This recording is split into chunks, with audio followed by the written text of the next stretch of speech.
Hi, am I audible? Yes, Yeah. I can hear you. Yeah. So we are streaming this live. Good morning, India. myLaw and I welcome you to Casual Conversations with Citizens, where we kick back, chill, and chat with some uncommon people about their lives, their exploits, and their encounters with law and justice. This series was conceived to understand how Indians from different walks of life interact with the Constitution and the courts, and whether, as members of the legal community, we have really done enough to make the system work. Justice is probably the most essential pillar of our democracy, and throughout these interactions, we will try to unearth a little about our own notions of right and wrong and whether our institutions accord with our expectations. We set the ball rolling today with someone who has been a familiar face in our drawing rooms for nearly 25 years. Not that we have really seen his face, which has remained resolutely hidden behind a distinguished beard all this time. I won't narrate his CV, but suffice to say that he has had a long and storied career as the nation's foremost broadcast journalist, with several awards and accolades along the way. He has done it his way, with industry, erudition, and most importantly in this day and age, no fanfare. Sreenivasan Jain, thank you for joining us. Thank you. Thanks, Gopal, So- for that flattering but completely inaccurate introduction. Come on. I thought you were introducing someone else, but anyway, thank you. Now the boot's on the other foot, Vasu. So tell us, how have you been? I mean, you've been out on the streets with a mask and a mic in this time of COVID. You're right at the front. What's happening? How are things? Things are bad, Gopal. Things are bad. Because there's the sort of medical side to the lockdown and to the epidemic, and obviously that's an important story which is being reported. But there's also been a huge human cost to it, and I think our attempt initially was to focus on that, and that's. I mean, I don't want to kind of labor the point because, in a sense, the point has been made repeatedly now. There are lots of journalists who are out there as well. Yeah. But the human cost, the economic cost has been huge, especially for those who are economically vulnerable. And frankly, all these ideas that we talk about staying safe, staying at home, keeping social distance, washing our hands, using hand sanitizers, and discovering, these wonderful things that we're doing at home, like our cooking and our hobbies, all this is completely meaningless to the bottom 2/3, right? Yeah. They're all holed up in either work sites or in shanties or in jhuggies or wherever it is. Yeah. And there is no economic safety net for them, frankly. Yeah. So I think that's really what we've been going out to try and sort of. So we see a lot internationally of guys like Bill Gates, other people being extremely philanthropic, having huge funds, looking out, etc. It reminds me of Bezwada Wilson of the Safai Karamchari Andolan once opened a constitution and mentioned at one speech saying, circling in the preamble, the word fraternity. Right. And he said, what does this word mean? We talk about liberty, we talk about equality, we talk about justice, we talk about everything else, sure, but we don't really talk about fraternity. What do these judges, lawyers, all of them mean by fraternity? And I've always wondered, I mean, as Indians, do you think that that is something that doesn't come immediately to us, looking out for each other and everybody else in a sense of community? Well, surprisingly, Gopal, I'd say in this case that, I think a lot of ordinary Indians, ordinary and those who are sort of at the higher tiers of privilege, have responded. And I think that's partly because they realized that to a large extent, the government has completely abandoned the poor, or has largely abandoned the poor. So that void has been filled by dozens and dozens of individuals, groups, neighborhood associations, people coming together and trying to help in whatever way they can. I think in any of our neighborhoods, if you go out, you will see food queues, you will see people queuing up outside it could be a temple, it could be a government school, it could be a food truck that has been put together by volunteers, as well as you've now had some fairly large commitments by big corporates. Some of them have pledged money to the Prime Minister's fund. Some of them, like Azim Premji, I think, has raised a corpus, which he says he's going to spend on other ways for medical equipment and so on and so forth. Yeah. So we are seeing that. But the point, Gopal, is that the scale of the problem is too large to be done in this kind of personal charity way. It's really something that only the government can come in and take the lead, and then everyone else can follow. But in the absence of that, we are seeing all these, this kind of chanda donation and collecting ration and all of these wonderful civic initiatives, but it's just not enough. So when you've been out, because many of us have been rooted at home, right? So many of you, like in the media and in medical care and stuff like that, you guys have been out and about a bit. So my question is, because we don't really see too much of this, Sure. do you think there's been too much of a problem about the fact that the central government and the National Disaster Management Agency are having all this responsibility cast on them, and you feel that state governments are not taking enough on their own shoulders? No, I think everyone's trying to pull together as much as possible, and I think that state governments are certainly doing a lot. Obviously, the record of and the delivery of state governments varies from government to government, and often has to do with also how state governments are equipped and have a history of dealing with crises like this, and hence we're seeing different responses and different levels of success. But the fact is that the center has micromanaged this from the beginning, and they very much set the parameters by which everything rolls out, to the point where they've actually pulled up state governments for very small individual granular decisions. So it's not really a case of the center being overwhelmed. If the center is going to invoke extraordinary powers to determine what sort of response is permitted and what isn't, then really the onus is on them to take the lead, and then everyone else follows. And I think they've been very, very strong about the administrative part of it, the kind of law and order enforcement part of it, the lathi danda part of it. Simply not enough when it comes to addressing the acute economic distress, which is unfolding at all tiers of the economy. We've had for many years, until the Modi government first came in 2014, we've had all these coalitions. There was this perception that these are not really strong governments. Do you think at a time of crisis like this, like we had with Mrs. Gandhi and the war and stuff like that, do you think it's good that we have a prime minister who commands that kind of majority in parliament and who controls the executive with a strong hand? Do you think it's better that we have somebody like that? Well, I think the wider debate on this idea of a strong, centralized kind of strongman leadership versus a coalition leadership is something that could take us into, that could be perhaps another seminar almost. So, but just staying with the present point, and in a sense, it's illustrative of how that debate is not as clear cut. That actually you have a situation where someone who came to power saying that he himself is a chief minister, he's a very strong federalist. He wants to take along states and give them a sort of central role in how decision making is shaped. But today you have the government at its most centralizing. They've invoked extraordinary powers to give themselves huge sweeping authority over states. And I think that's actually in some ways a handicap, because at this time, you really do need the cooperative federalism mantra that this government came to power with. You need to consult with states, you need to sit down with them, and you need to plan your responses. And most importantly, Gopal, remember, you have to monetize states. States are broke. The balance of power has shifted. States are now back to coming to the center with begging bowls saying, release money, some of which is due to us anyway, so we can finance some of our response. So I think at this time, the idea of this one big leader, this very centralizing government, is not, it's in itself is not quite the right mix that we need. Okay, fair enough. So now let's lighten this up and come back to you. Your grandfather was a member of the Constituent Assembly. He was a highly regarded civil servant, M.A. Sreenivasan. Yes. Your mother, a very highly regarded economist again, Padma Bhushan awardee. Your father, a leading Gandhian diplomat for a short while, etc., Magsaysay Award winner. Your brother shares my name, shares my profession, and is of course way more successful than me at both. You're really the black sheep of the family, no? Why did you choose journalism? Exactly. The weak link. There's always a weak link. So why journalism, Asu? What pushed you into that? By the way, since we're doing the family roll call, I just need to mention my other grandparents. Yeah. Because it's sort of funny that while my maternal grandfather was in a sense part of the colonial establishment, he was in the Constituent Assembly, he served as an administrator.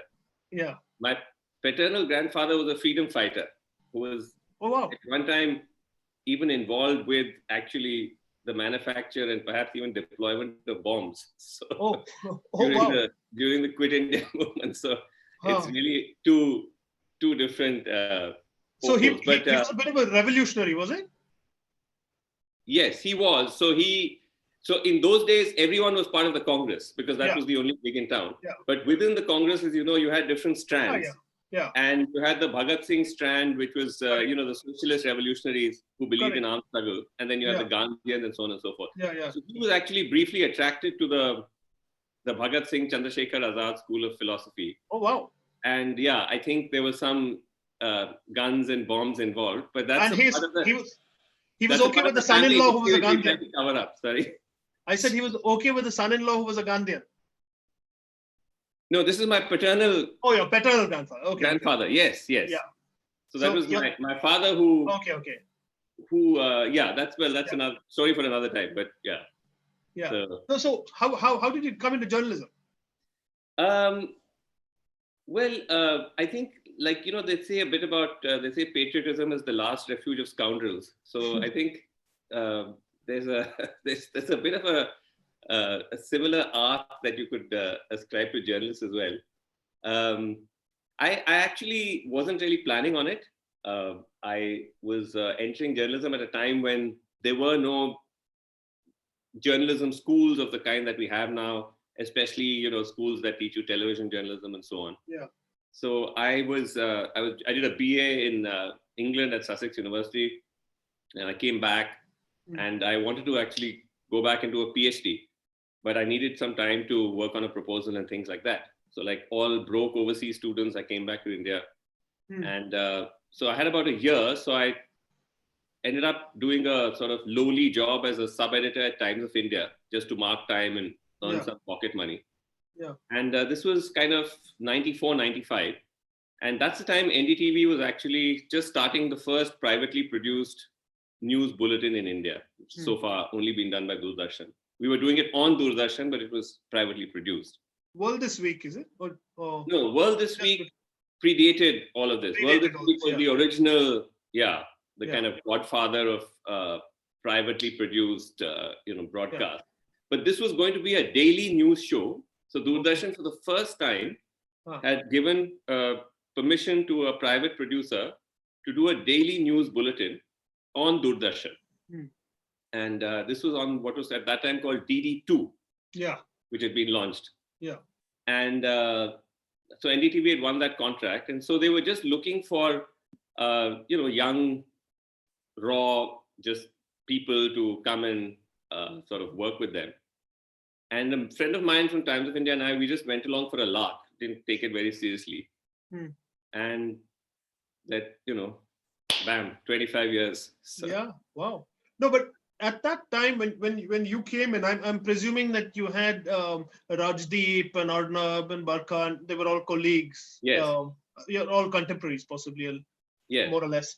When you come into a newsroom like that and you have all these, fiercely competent, but also, I would imagine, because this happens in my profession as well, extremely competitive people, right? You're all trying to reach a certain goal, get a certain, etc. Yes. Now, I can imagine there would be lots of, insecurities that come in, worries about, am I getting the best we were above all that. We were just only interested in nation building and higher pursuits. So okay. Very believable, but no, but just out of curiosity, because I think there are many people who are watching and will watch this.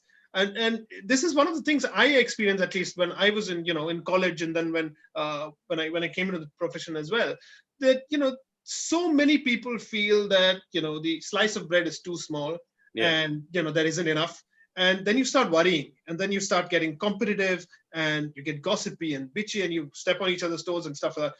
I can imagine in high pressure professional environments, like many professions, including yours and mine, it can get really difficult, to maintain that kind of a balance. Yeah. How do you? I can imagine that everybody has insecurities.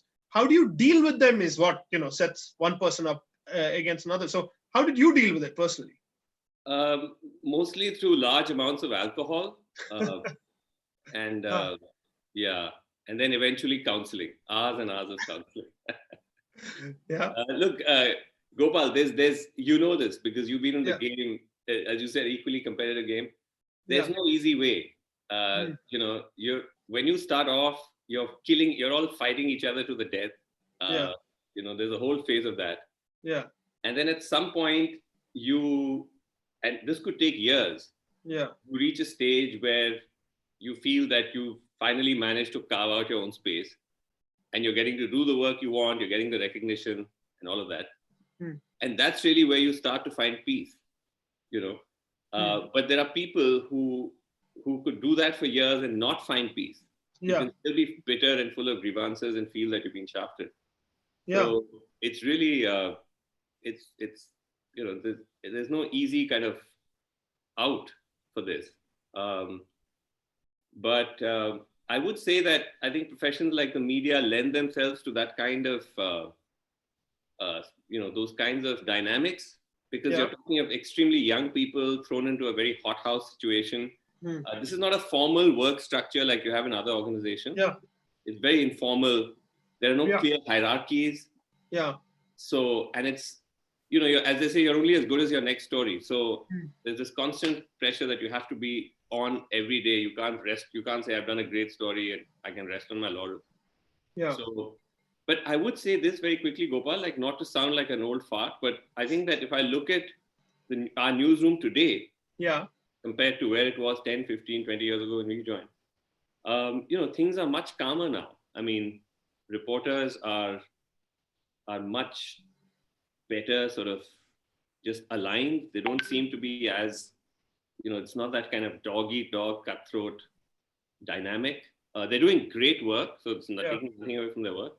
Yeah. But they just seem more at peace with whatever they have. And I haven't quite figured that out. Maybe it's a millennial thing, but They'll be happy to hear that. But do you think it may have something to do with, you always look at people above you in a profession, right? And you try to learn from them and imitate them in some sort of way. Perhaps for them, people like you and your colleagues at NDTV who are senior, we set such a bad example. We set such a bad example. They're like, we never want to go down that road. So, no. So just kidding. But it's, but mentoring, I think, is very important, right? In both our lines of work. So, I mean, did you have any good mentors? Anybody that you really looked up to and said, "Wow, I'm so happy that person was there when things got tough"? So, I mean, yeah, absolutely. I mean, this is not to sound kind of corny and praise my bosses, but frankly, at the time when we joined, one of the advantages was that there were just a dozen or so of us. And in the newsroom, now it's a huge entity. But at that time, so we could work very closely with Pranoy and Radhika, who essentially ran the channel. And then we had people like Apan Menon, who we lost tragically fairly early into our life as a news organization. And so we could work very closely in an almost individual way with them. Yeah. And all of us were coming, many of us were coming with no idea of television news or television per se. There were some people who would come out of Jamia, MCRC, which was the only kind of gig that was doing, it was running a course, a media communication course. But many of us didn't have any kind of literacy for television. Right. And even for journalism. So whatever we learned at that point, a lot of it was because of this completely hands-on, granular way in which the Roys and Apan, taught us and mentored us. And I still, those first principles still hold very good for me. I actually feel bad. I don't think that subsequent waves of reporters would get that kind of attention, even from us, because by then it had become a beast and, we were all running around like crazy. So there wasn't time to do that kind of close mentorship, but we were the beneficiaries of that. Well, now, when you look around at journalism as a profession, I mean, broadcast journalism, long form print, etc. I'm sure there must be a generation like after yours, where you're suddenly seeing great work and you're thinking, wow, these guys are doing excellent, amazing stuff. Who are the kind of people who stand up for you, who really are doing really good work in journalism? Wow, that's a tough one. You kind of have me there because it's a long list, Gopal. I mean, Yeah. there's just so many. There's just a bunch of journalists. It's one of my regrets that most of those journalists are not from TV. Yeah. Uh, because in our time, television was the place to be, where you could do, really good work, thoughtful, intelligent work, but also it was exciting and you were visible. Uh, but now most of it seems to be happening in print or digital. Yeah. So I would say, look at the team at Scroll, fabulous team. Look Mm. at look at the Wire. Mm. Look at Alt News. Look Mm. at News Minute. Yeah. Great journalists. I look at the Indian Express's younger reporters. Yeah. Phenomenal. Business Standard, has some great journalists. Yeah. Uh, and there's so many freelance journalists now. I mean, who become freelance, increasingly slip back and forth, doing great work. Nitin Sethi, Neha Dikshit. I mean, Right. big list. You have data journalists, which is a new evolving form of journalism, which wasn't there at our time. Okay. And you've got a bunch of people doing, phenomenal work. There's Rukmini Sreenivasan, who's ex-Hindu, just many, uh, people. Yeah. So it appears, at least, I mean, over the last 20, 25 years, the more we look around, that there are lots more women in the newsroom and women doing great work. News Minute, I think, is run by Danya. Yes. There's lots of women in the industry, right? Have you seen that conscious shift in the last, 25 years? I think that there was always a fairly strong representation of women in journalism from fairly earlier on, even before people like me came into the game. But I think that they were not in positions of leadership as much as I see them now. Yeah.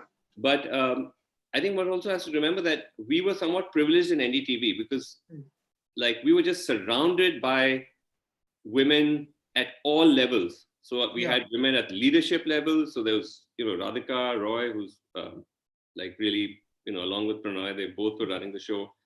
Our head of production was a woman. Our producers, all our senior producers were women. We had women newsroom leaders. So I guess in a sense we were an exception, but that also skews your perception of, the presence or the prevalence of women. You begin to think that's the norm everywhere, which obviously it's not. Yeah. But certainly, yes. I mean, you have now more women in positions of leadership. You have more women doing journalism, which is not just limited to what was earlier called women's issues, features and so on. You've got, people doing politics, you've got people doing defense, you've got people reporting on internal security of women. So yeah, it's great.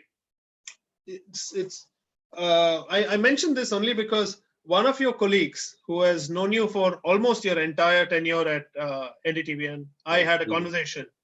And this individual, who shall not be named, she said that you are by far the finest co-host she has had. She said Vasu comes at every story with a completely different angle. He loves getting out on the street and really getting into the grime of a story and finding out everything about it. Okay. But she said the most important thing about him, apart from being, an energetic leader and a mentor to everybody else, is the fact that he has treated women with great respect throughout his entire career. I mean, his contemporaries, his juniors, etc. And she said that's fantastic to have in a newsroom. So I'm just curious, these values that you have, right? Now, did you imbibe that from your family? Did you get that in you were in Rishi Valley in boarding school? So was that a place, it was a co-ed boarding school, etc. Was that a place which, helped you equalize, normalize things? Right. And stuff like that? Firstly, I don't know who this person is, but I did bribe a whole lot of people.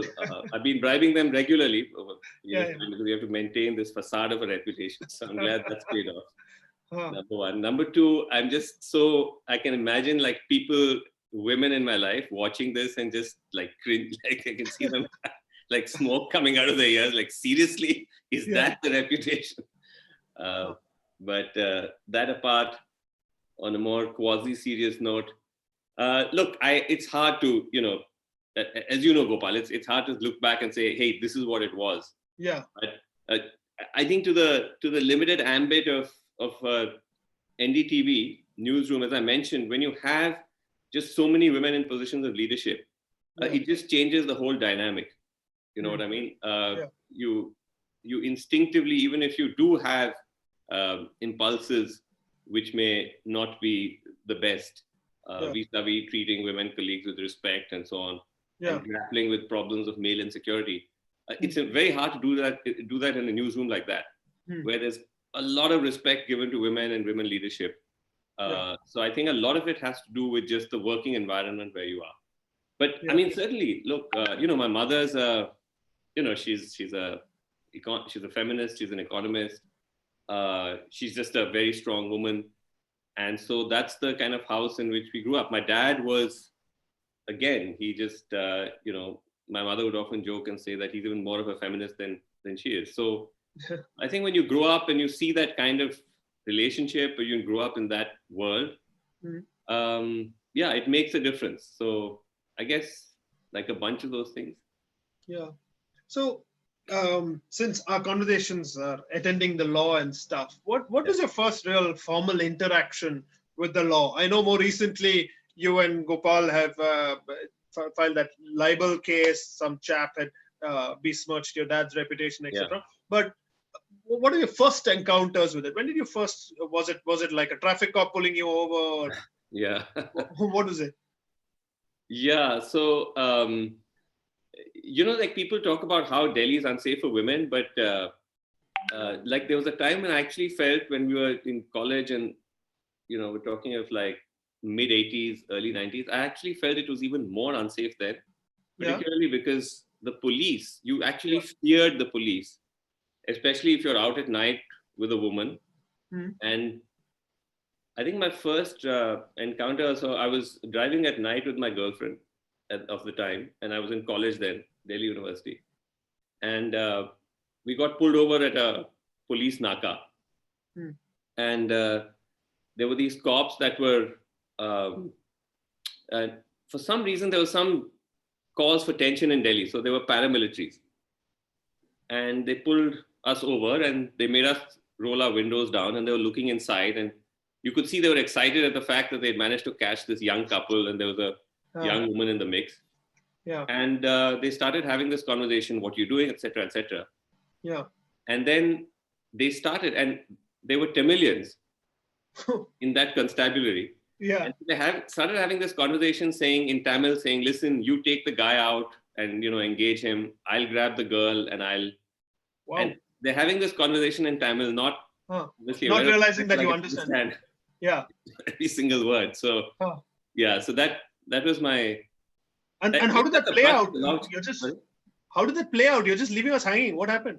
Well, I mean, I think they just sensed that you were completely terrified and let us off. Okay. But that's just something that's always stayed with me every time, especially every time I hear about, the cities become more dangerous, etc., etc. But there was a time when it was really, law of the jungle. So no. So Vasu, look, you're a very visible, familiar, prominent face now. So if you were pulled over today, right, and you roll the window down and the cop looks at you, he pretty much knows you. There's a very good chance that they know who you are. Right. And they may not let like 10 other guys behind you go, but they let you go. There's a good chance that that's going to happen, right? Yes. There is a position of privilege which exists in our society, and we have to acknowledge and accept that. Now, no, absolutely. So I mean, look, I if we get into a kind of wider conversation on just what has gone wrong with our criminal justice systems and police, that could again become an endless conversation. But I think that one of the things which you learn as a journalist as you go along is how much of the kind of corrosion of authority and the corrosion of institutional practices flows from the top. And in a sense, that goes back to what you sort of set as the framework of this conversation, about the everyday encounters with constitutional principles and law and justice, right? Where you have this constitution, which is based on highly progressive ideas and structures, which has been imposed on a society which is still driven by some fairly archaic fault lines, right? Yeah. We're still trying to emerge from the fault lines of identity and tribal divisions and old animosities, which coexist. Yeah. And it's this constant tension that you see where, for example, Gopal, if you consider the idea of constitutional democracy, the functioning of political parties. Yeah. So political parties are torn between two contradictory impulses. One impulse is to govern, right? Where you're the ruling party, you govern, you're responsible for the administration of law and justice. Yeah. As a political party, it's actually expedient for you to sow the seeds of social unrest, because it's through those cleavages that you actually gain politically. Yeah. Which goes back to this kind of dichotomy between the structure, the kind of constitutional framework, which comes from very modern progressive ideas imposed on a society which is still grappling with those cleavages. So you see that contradiction played out.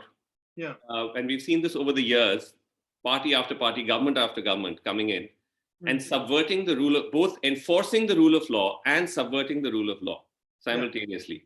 Yeah. And obviously that's going to steep down all the way through the entire chain of the criminal justice system. Yeah. Right down to the last mile, to the Havaldar who's, taking a call. He's in a riot-like situation. And in a sense, it's even without direct order being given to him, he knows exactly how he's meant to react. Yeah. In terms of meeting that particular political imperative. So I think that's something which, is something that I've not just encountered, but worryingly, that's something which seems to be getting worse. Increasingly, as what we're seeing this time that we're in, that kind of dichotomy. Yeah. Between a party that wants to govern and maintain the rule of law, and on one hand is constantly subverting it. Yeah. And you can see, if you just look back at the events of the past year particularly, you can see those contradictions are now starting to come apart. Yeah. I think the many of us who had hopes that we'd have a different form of governance from what the different avatars of the Congress government had given us for many years.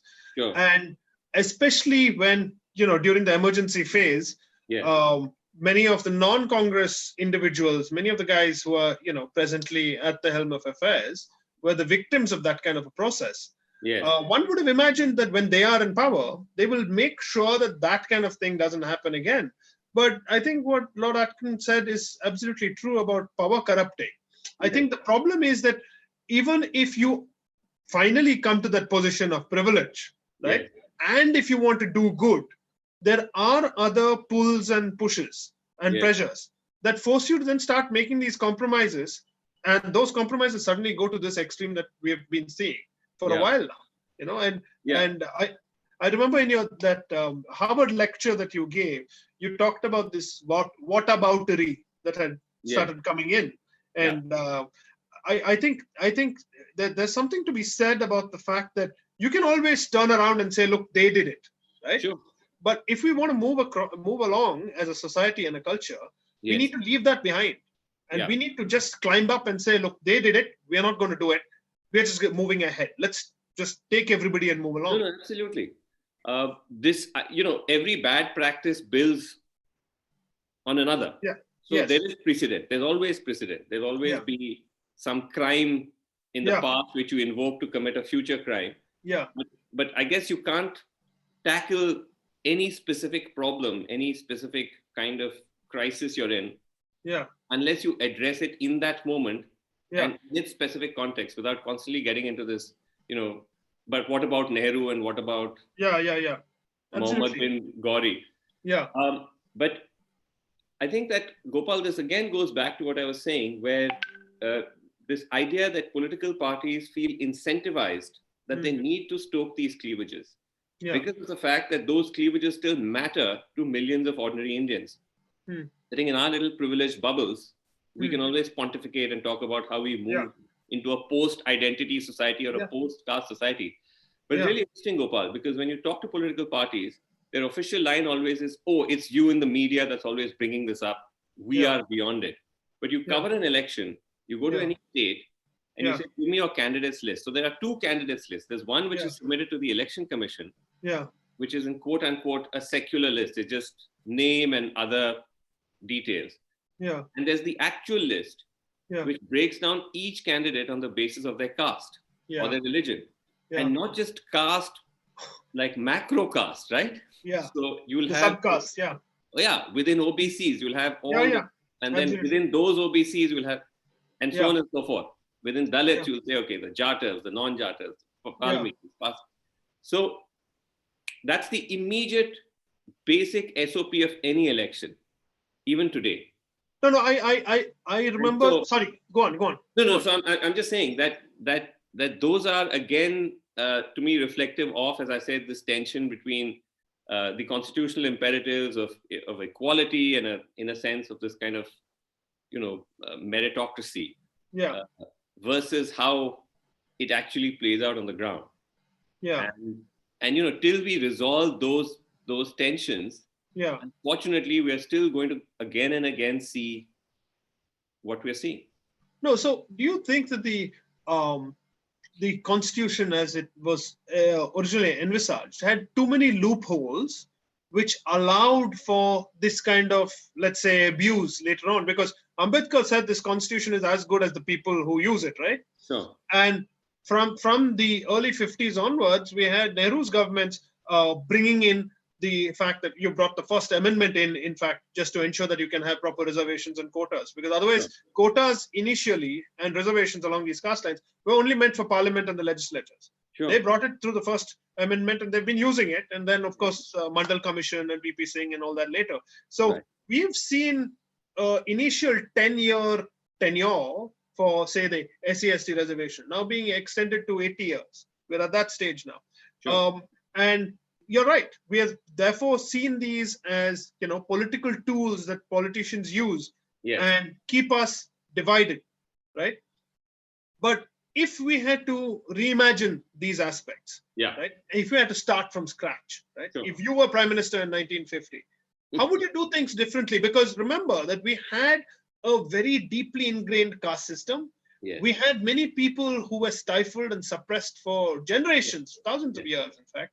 The Attorney General, my previous boss, keeps recounting to me a time when he appeared before Justice Krishna Iyer in the Supreme Court in a reservation case. And Krishna Iyer pointed at him and said, you Venugopal, you are responsible for this. And he said, people like you and me and our ancestors for years, our forebears, have kept them suppressed for so many years. So it's necessary for us to do the right thing. You can understand 1 or 2 generations going with that, right? But after that, you see, a brain drain coming from India, lots of people going abroad, etc., etc. And it's conscious in everybody's minds. So how would you reimagine this? Okay, and thank you for appointing me Prime Minister, Gopal. You'd promised that we're going to fly low to the ground, but you now straight away gone back to like a slightly different trajectory. But listen, Gopal, just to make myself clear, I'm not at all here making a case against reservation per se. So those are two different things. I understand. I think that kind of the idea of the sort of redistributive idea.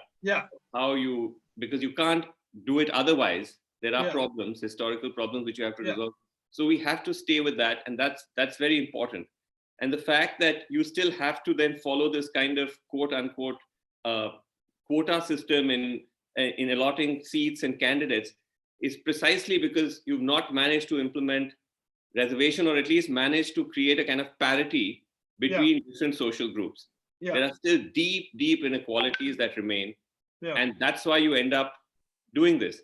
Because essentially then these underprivileged groups are using their identity to leverage for themselves a piece of the pie, which reservation alone is not bringing them. They're saying, okay, there are so many of us, Valmikis in this cluster. Give us a Valmiki candidate we will give you a vote, and then hopefully that candidate will avail to them some. So I'm saying that it's not something that I'm criticizing per se, in terms of the fact that it's actually allowing those at the bottom end, particularly of the caste system, some access to, the levers of just benefits or even power. But as I said, the remedy to that, obviously, and I'm just simply stating the obvious here, is that you actually implement the policies, the idea of the sort of an equal distribution of goods and resources equitably, and it's not just concentrated in the hands of a few. And in that sense, I don't think the Constitution per se is flawed. I'm not an expert on the Constitution, but at least it sets you that higher principle to aspire to. So you can always test the flaws of the actual functioning of it against that higher principle. But the fact that we've not been able to do it after all these years, that's the problem. And I think that as somebody who goes out in the field, for all these past 25 years, it's deeply frustrating to see that, because it's actually so easy to get things right. I remember I'd gone to report on Chhattisgarh public distribution system. This was when Raman Singh was chief minister, and it was being hailed as a model of how you actually deliver grain. And if you look at how he went about it, it wasn't rocket science. This was pre-Aadhaar. This was high levels of technology. It was just simple, just, trucks, SMSs, painting, notices on the walls about what people were entitled to, etc., etc. And it was working really well. Subsequently, people have criticized it, they say bringing problems.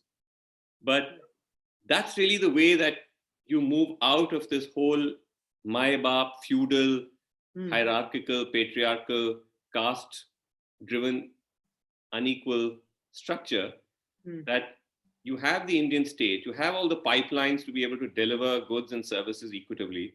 You make sure that all boats are being lifted. But there's just this kind of baffling inability to do that. And then hence you then recourse back to the old, the old sort of tribal cleavages. Now, one interesting thing I thought of is you run this show, Truth and Hype, Truth versus Hype. Which I used to, sadly. You used to. Why did that come to an end? That was just simply like an exigency, Gopal.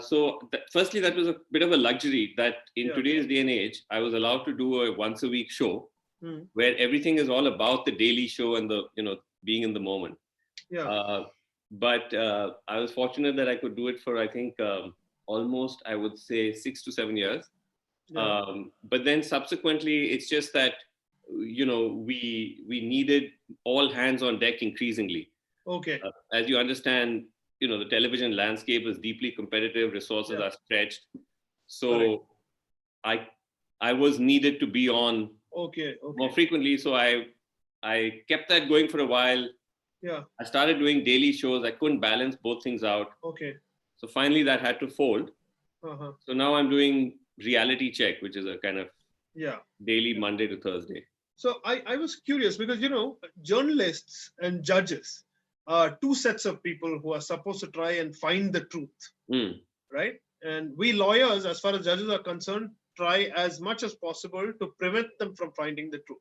We're supposed to help them find the truth, but very often, if the truth is a little inconvenient, we are good at posing hurdles. But in a day and age when we've had many years of social media, right? Do you think social media helps keep you honest and keeps you informed, or do you think that there's so much stuff out there that actually separating the wheat from the chaff is so tough? Just leave social media. Just my advice. Just unless you need to be there. Well, it's really. I'm talking specifically about Twitter, which is where I spend most of my time. It's just it's just become a toxic swamp, and I think that there's a lot of interesting stuff that you can learn from being there. You can test ideas, you can get fantastic feedback, You can also make incredible connections across geographies and boundaries. Yeah. But in its present form, it's actually doing an immense amount of damage. And it's very toxic. It's effectively, Gopal, I know this sounds a little dramatic. It's actually radicalizing people, you know. And you see so many different institutions which in a sense have been protected from all the kind of more dangerous currents, divisive currents that swirl around us, whether it's the bureaucracy, whether it's the army, whether it's the sports world, and so on and so forth. There's always been a Lakshman Rekha, but everyone's on Twitter and everyone is sitting in the swamp, and you're absorbing it, and it's radicalizing you. You're coming out and saying things which otherwise you'd never do, right? And we're seeing serving members of the administration, of the police, of the armed forces, doing and saying things on social media which in another time would have been unthinkable. So I think that in the cost benefit analysis, I think the harm it's doing right now is far worse than the good. So that's social media, right? Now there are many people who would criticize the broadcast news media and say that, look, over the years, we've seen that on many news shows, maybe not yours, but in many news shows across channels, when any issue happens, say a judgment of the Supreme Court comes, an ordinance gets passed, a calamity takes place. For some reason, there is one guy from the BJP and one guy from the Congress, right? You bring two guests who then increasingly get caustic and personal about each other. The issue is forgotten.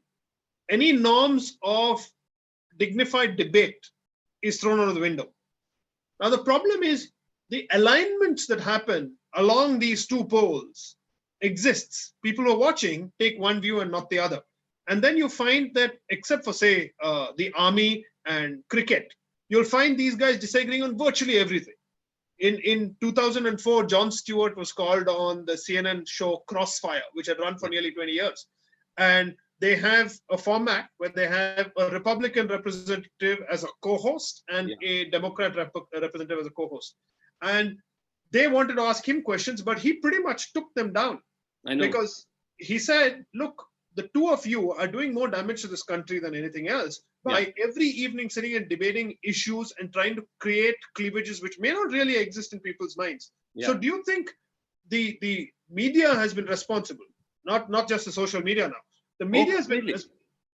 No, I mean, you asked me about social media, so I was responding to that. But but TV news, I mean, when I say media, it's largely TV news. And much has been said and spoken about this is just doing immense damage. I mean, we have, and when I say we, I mean, most of my fraternity, we remain an island of sanity, but it's been extraordinary. I've never in my lifetime seen the kind of just complete scorched earth that I've seen in the past. I mean, it's getting past 5 years has been the worst. Building up. But it's not even so much now about the old CNN model of crossfire and those type of debates. Where you say, hey, there's a left and there's a right. And Jon Stewart's point was that that's the wrong way to frame journalism. Journalism is supposed to tell you that there is an objectively identifiable truth. Not that it could be A or B. Whether you like Coke, you like Pepsi, hey, that's all the time we have. What we're seeing now is much worse. What we're seeing is a complete bulldozing of consent, where essentially 90% of TV news have become propagandists for the regime. And they're not speaking truths to power. They're speaking power's version of the truth. And it's being done partly for a commercial agenda. It's being partly done for an ideological agenda. But it's just, it is causing immense real world damage. It's not just in people's heads. It's actually having real world consequences. No, so I can imagine that as a managing editor, you have lots of pressures, the pressures of running a business. There are obviously political pressures that all journalists will face over a long period of time. There are risks to life. I saw the fantastic coverage that you did of the Hamas and from the Gaza Strip, the New York Times reported and commended it, etc., etc. So I'm sure you get emotionally invested in some stories that you do. It's bound to happen. Which is the one story that you found it very difficult to detach yourself from? I mean, it's been a long career, so there must be something that really, tugged. That's a tough call, Gopal, because there's been a lot of it. But I just think that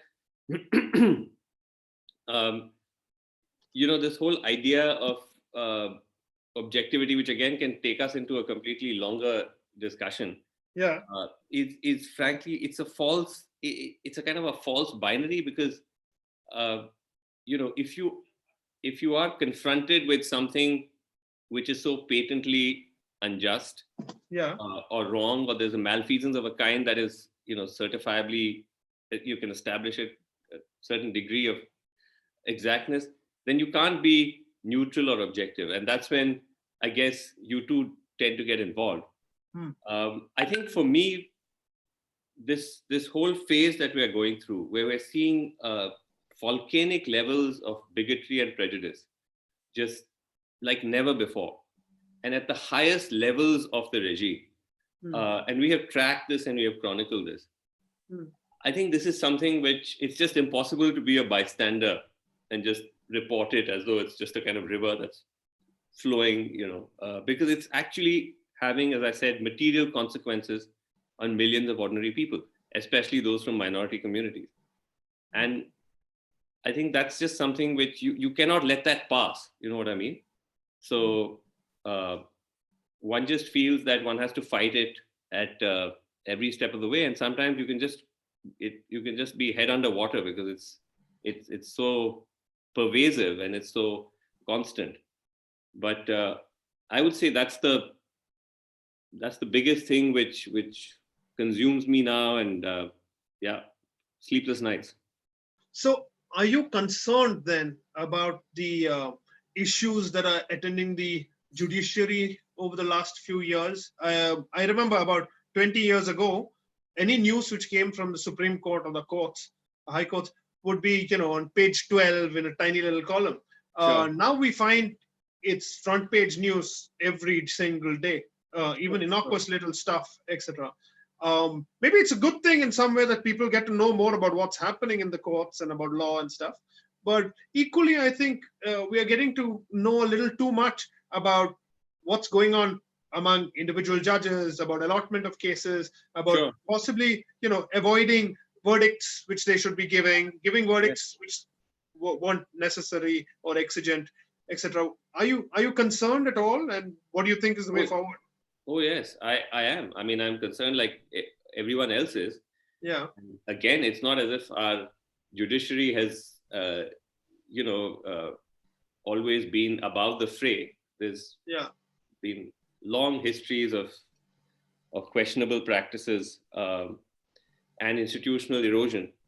But again, it's just that, Gopal, going back to this point of whataboutery, all of these impulses across institutions, whether it's the judiciary, the functioning of parliament, the executive, the investigating agencies, institution after institution, we're seeing the media, we're seeing the rapid pace at which they're getting hollowed out, and the rapid pace at which they're unable to perform their role as an important wing or as an important check and balance in the democratic setup. And I think, again, with the judiciary, the pace has been so rapid. I mean, you're right there. So you probably are seeing it even closer than I am. Yeah. The institutional collapse has been frightening. And, it is what it is. But it's one of those institutions which, unlike others, as journalists, you don't have that same freedom to openly kind of, hold accountable. Perhaps a little more now than earlier, because the level of malpractice has reached to that extent that you can't help but get into it. Yeah. But that's definitely, great cause for concern. From my own experience, I can tell you that what is unfortunate is that in every debate about the judiciary, etc., we are really talking very often, in fact, almost all the time, about the Supreme Court and about a few judges there. usually the guys who are at the helms of affairs, right? True. What we don't see is the mass of judges at the district courts, the magistrates, even across high courts, True. who are doing really tough, independent stuff. They aren't just batting for the executive, as many people feel. That's not happening. There are many, many chief justices across high courts who are running very tight ships, who are being fiercely independent as well. Right. The thing is, with the advent of PILs and important issues like Kashmir and the CAA and Ayodhya and stuff like that, there's a lot of focus on the Supreme Court and Sure. how it deals with stuff. Sure. So, I think we must nuance every discussion and every view we have about the judiciary without treating it as a behemoth, Yes. but breaking it up and realizing there are few individuals who have not stood up when they should have, who have not been independent enough. But there are loads of them who are doing great work. And as far as they are concerned, look, you can't expect, it's typical of all Indians, right? When a guy gets hit by a truck, there are 80 people standing around and watching him bleed. There are like 2 guys who are like picking him up and rushing him to the hospital. So, I mean, even in our judiciary, I think there are many who just continue doing their work, right? And they do it independently and properly. I agree and with there you. are others who are just don't want to really. No, point well made. True. I agree with you. Yeah. So now we have come almost to the end of this. It's been a wonderful hour talking to you. And as always, you've not sung. I don't know why I felt you were going to break into song. Is that not? We don't want to chase away the handful who have come here, right? Okay. So, but I wanted to just thank you very much for joining us. No, thank you. You have been, and I use this word very carefully, it's not easy to maintain excellent reputation and integrity when you've been in the public glare for so long. You've done that. You're a champion at what you do. And for me, I always make this distinction between being a patriot and being a nationalist, which has become a bad word. You're a true patriot and a great citizen. Thank you, Vasu. Thank you so much on behalf of myLaw and the team there, Nikhil, Shilpi and others, and myself. Thank you for joining us in this conversation. Not at all, Gopal. Thanks so much for having me. It was good fun. Thank you. Yeah. Thank you, Vasu.